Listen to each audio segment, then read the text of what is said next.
waa qaybtii labaad barnaamij aan ku soo qaadanaynay dhacdooyin ama waxyaabo xasuus qiimo badan inoo leh oo waqtiyadii hore dalka lagu arki jiray, laga yaabana qaarkiin inay soo gaareen ee ka bogasho wacan. ma soo gaartay iyada oo joornaalada laamiyada lagu iibiyo sida Qaran, Ayaamaha, Jilaa iyo buugaagta sheekooyinka jaceylka ay ku qoran yihiin? ma u soo joogtay nin juuni ama jawaan dhabarka ku sitaa oo dhalooyinka ama caagadaha la isticmaalo lacag yar laga siisan jiray? waagii hore shukaansigu wuxuu ahaa mid nidaamsan oo si life ayuu wiilku wuxuu u imaanayaa gabadha gurigooda oo darjiinkooda ayay ku sheekaysanayaan. weli ma aragtay iyaga oo dumarka dharka baafaf inta ka soo buuxiyaan guriga hortiisa maalmaha Khamiista iyo Jimcaha ku dhaqi jiray oo dibadda ku wari jiray? waayadii hore wiilasha timaha ayay la bixi jireen oo surwaallo hoos u waaweyn ayay sawirada ku geli jireen oo sidaa ayaa faashiyonka ahayd xilliga.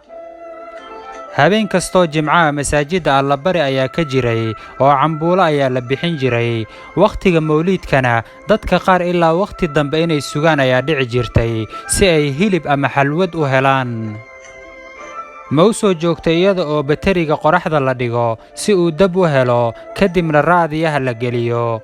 ciyaalka hore waxay dheeli jireen aabbitey, gariir, kiig, waxaana laga yaabaa mararka qaar inay xaafad isku weereeyaan.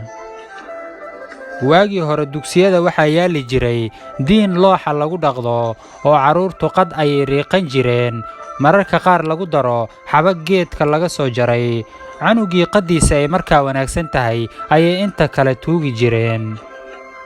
ma soo gaartay iyada oo riwaayadaha dalka lagu jilo shaneemooyinka laga sii dayn jiray, dadkuna aad ugu dharari jireen ama sugi jireen daawashadooda? waagii hore bostoojooyinka qaar waxaa lagu arki jiray xaajiyad ay dadka raacaan oo kor iyo hoos iyo dhinacyada ay ka qabsan jireen, waxaana loo aqoon jiray xaajiyad khamsiin. ma soo gaartay kashi iyo mooyihii gallayda lagu tumi jiray kadibna haadin iyo kala soocid lagu dhaqaaqi jiray? xaafad kasta waxaa ku tiilay makiinad cajiin lagu shiido. xaaladda jirtay awgeed waxaa dhacaysay in badarkaaga iyo badar islaameed laysku shiido oo qiyaastaada hadhow lagu siiyo. makiinadda cajiinka waxay ahayd goobta wiilasha iyo gabdhaha isku ballansadaan. waagii hore carruurta xanuunno ayaa lagu arki jiray sida qaamuuqashiir qumanka carruurta ka bararin jiray, cambaar iyo cadho. macallimiinta dugsiyada qur-aanka waayadii hore way kala darnaan jireen. jeedal, ontor iyo farsamooyin kale ayay ku ciqaabi jireen ardaydooda. dugsiyada xabsiyo camal ayaa laysugu xidhi jiray oo marmar arday silsyo ku xidhan oo la waardiyeynaya ayaa la arki jiray. walle wax waa la soo arkay. waagii hore carruurtu waxay lahaayeen ciyaaro u qaasa sida habeenka marka dayaxu soo caddaado waxaa la dheeli jiray kuunkuun, qunful, dhuumashow, kadhimay kadhim ee ciyaartii shantaraalka ahayd ee halka lagu boodi jiray inta dhulka shax lagu sawiro. ma soo gaarto odayaasha xaafadda oo bannaanka inta hal meel isugu wada yimaadaan raadiyo weyn ku wada dhegaysan jiray idaacadda BBC-da?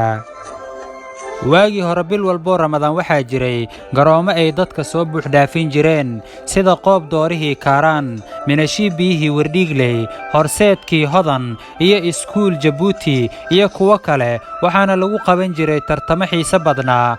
xiddiga magac waaweyn lahaa oo aad loo xiisayn jiray ayaana ka soo qaybgeli jireen.